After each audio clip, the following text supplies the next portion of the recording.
ये बिल्कुल pot boiler चल रही है। बॉलीवुड की फिल्में फ्लॉप हो रही हैं, इस फिल्म ने सबको बांध लिया है। किस तरफ जा रहा है क्लाइमैक्स? देखिए, ये फिल्म बहुत बढ़िया चल रही है और ये अभी रिलीज हुई है फिल्म। अभी एक सप्ताह भी नहीं हुआ फिल्म रिलीज होके, अभी 1-1.5 महीना इसका हाउसफुल जाएगा। हाँ। और 1-1.5 महीने के बाद ये कहीं उतरना शुरू हो जाएगी। अभी तो शुरुआत है। और महाराष्ट्र की राजनीति ऐसा, इतना जैसा आपने कहा, ये खिचड़ी बहुत जल्दी कुकर में लगाते नहीं, आराम से पकाते हैं। जब महाविकास आघाड़ी की सरकार भी बनी तो उसको भी 1-1.5 महीना लग गया था।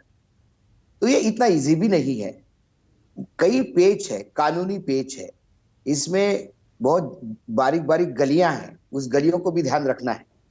नहीं, ये जो पेच हैं, पेच पर आते हैं हम, सीधे आज मुद्दे पर आते हैं भाऊ। मुझे ये बताइए, देखिए कहीं भी बगावत होती है राजनीति में, टूट फूट होती रहती है। यहां तो एंटी डिफेक्शन लॉ भी नहीं लगता दिख रहा भाई। 38 विधायक हैं, 55 में से 2/3 से ज्यादा है वो संख्या। तो आप अपनी पार्टी बनाइए। बीजेपी अब वो कहती रहे हमें कोई लेना देना नहीं, पर वो पीछे दिख रहा है बीजेपी इंतजार कर रही है। बीजेपी के साथ हाथ मिलाएं और शपथ ग्रहण करें। देखिए, मैं बार बार यही कह रहा हूं कि हम भी मीडिया वाले उन्हीं के ट्रैप में वैसे ही बात करते हैं जैसे नेता बात करते हैं। कोई भी सरकार वीडियो पे नहीं गिरती, अखबारों के हेडलाइन से नहीं गिरती, ना टेलीविजन डिस्कशन से गिरती है। कोई भी सरकार अल्पमत में तब आती है जब विधानसभा के पटल पर अल्पमत साबित होता है। सीधी सीधी बात। ये लोग गुवाहाटी बैठे हैं, इनको सीधा आना चाहिए, इनको गवर्नर के पास मिलना चाहिए कि सरकार अल्पमत में है, हमें तुरंत आप वो कर दीजिएगा, विश्वास का मत पारित करने के लिए आप बोल दीजिएगा। जब विश्वास का मत पारित होने का उसके पहले आप स्पीकर के पास एप्लीकेशन लगाइए कि हम ब्रेक अवे ग्रुप है, हमारे पास 2/3 लोग हैं, ये हमारी जगह है और अब हम वहां बैठकर हमको रिकॉग्नाइज करें।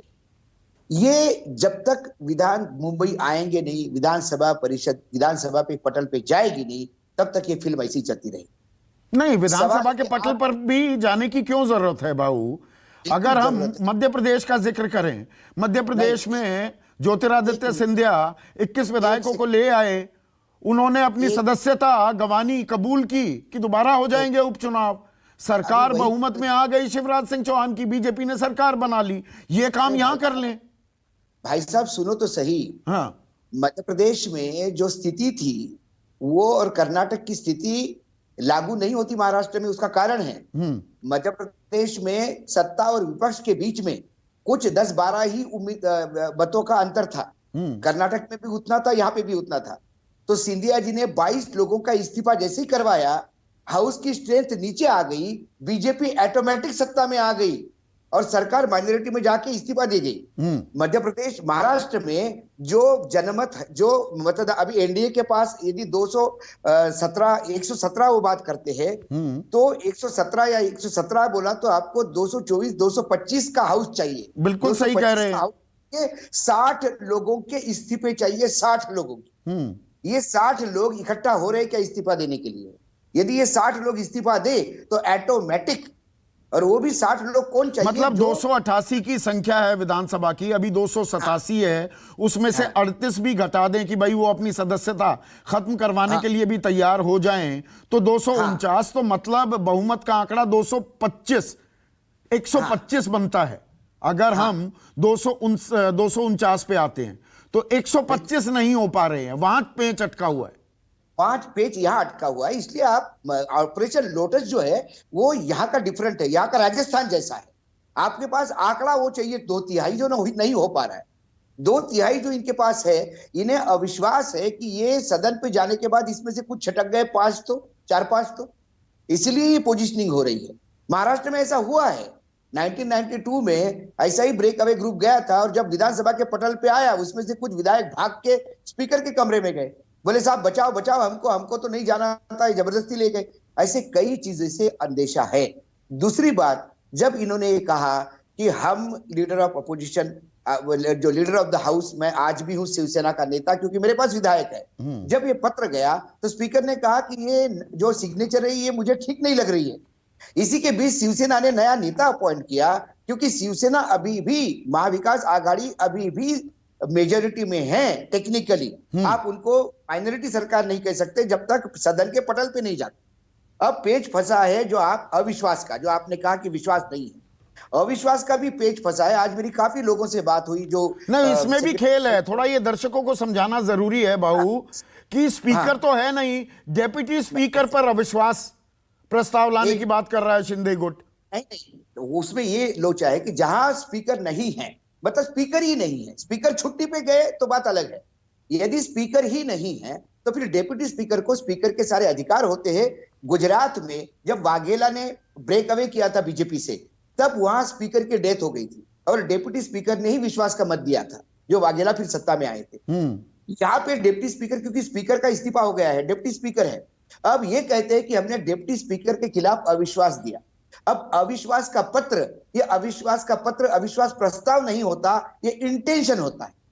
अविश्वास का पत्र जाने के बाद यदि गवर्नर ये नोटिफिकेशन निकालते हैं कि अविश्वास का प्रस्ताव आया है और डिप्टी स्पीकर इसको सदन के फ्लोर पे फेस करे, तब वो अविश्वास का प्रस्ताव माना जाता है। ये मात्र इंटेंशन है, ये वैसा ही पत्र है जैसा गुवाहाटी से 37-38 सिग्नेचर का पत्र आता है, ये कहते हुए कि एकनाथ शिंदे ही सेना के आधिकारिक तौर पे सदन के नेता है। क्योंकि जब तक आप सदन में नहीं आते, ये स्टेट बोमई केस में बड़ा क्लियर कट हो गया है, no parade, no strength of show of strength, जो भी कुछ करना है सदन के अंदर करना है। अब प्रॉब्लम यह है कि इस पूरे एपिसोड में यदि आप देखें तो इतने दिन इस नाटक को हो गए हैं, लेकिन बीजेपी ने यह नहीं लिखा गवर्नर को कि सरकार अल्पमत में है, विश्वास का मत लाए। सरकार खुद कह रही है कि हम अल्पमत में है ही नहीं, हम क्यों विश्वास का मत ले। जो ब्रेकअवे ग्रुप है ये बोलने को तैयार नहीं है कि साहब सरकार ने बहुमत खो दिया है, आप फ्लोर पे नहीं। अब तो आज दिलचस्प बात तो ये हुई भाऊ कि शिवसेना जो शिंदे गुट है, इन्होंने कहा हम नई पार्टी बनाएंगे शिवसेना बाला साहेब। उसके बाद उनका जो अब आधिकारिक प्रवक्ता बन गए हैं वो कहते हैं कि नहीं नहीं, हमें कोई पार्टी नहीं बनानी, हम तो शिवसेना हैं, हम शिवसेना में ही रहेंगे। देखिए, थोड़ा सा बहुत ही रफ टफ हो जाएगा यदि मैं कहूं तो, शिवसेना में ये सारे जो लोग हैं ये स्ट्रीट फाइटर है, इनका थोड़ा सा काम दिमाग से कमी है। तो कानून की व्यवस्था, ऐसे क्या है, कांग्रेस बीजेपी ऐसी पार्टियां हैं जिनके पास कानून के बड़े रक्षक है। हर चीज करने के पहले 3 बार वकीलों से बैठते हैं। 2 दिन अभी बीच में ये गायब थे, मैंने महाराष्ट्र में, मुंबई में चर्चा थी कि भाई अंडरग्राउंड हो गए हैं देवेंद्र फडणवीस। फडणवीस अंडरग्राउंड नहीं हो गए थे, Fadnavis best of the best legal brain से ब्रेनस्टॉर्मिंग कर रहे थे कि क्या किया जाए, कैसा किया जाए, इसमें से रास्ता कैसा निकाला जाए। नमस्कार, मैं हूं मानक गुप्ता। अगर आपको हमारा ये वीडियो पसंद आया हो तो इसे लाइक और शेयर जरूर करें, और हां, हमें सब्सक्राइब और फॉलो करना ना भूलें ताकि आप देश और दुनिया की कोई खबर मिस ना करें। तो जुड़े रहिए हमारे साथ और देखते रहिए न्यूज़ 24।